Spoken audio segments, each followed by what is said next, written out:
Welcome to our basic cross stitch series. Today we'll be doing the half cross stitch and the cross stitch. For the half cross stitch, you're going to insert the needle with the thread from the back and pull through. Then you're going to insert the needle in the top right hole to create a diagonal shape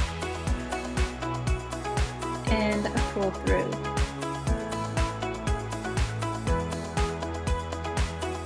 Keep repeating this step for however many times you need for the cross stitch pattern you have. Here I'm going to be doing 4.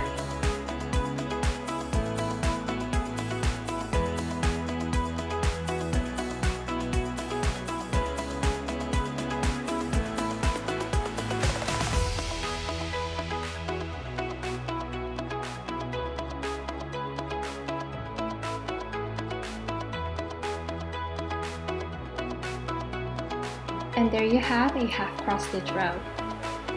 From here, I'm going to be turning these into a cross stitch. And so you're going to insert the needle from the back through the hole on the bottom right, and then into the hole on the top left to create an X shape, which is your cross stitch.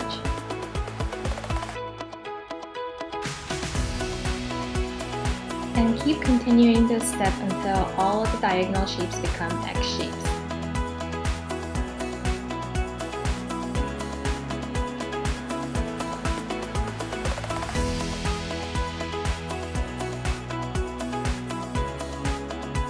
And there you have a cross stitch row. Hope this helped and happy crafting!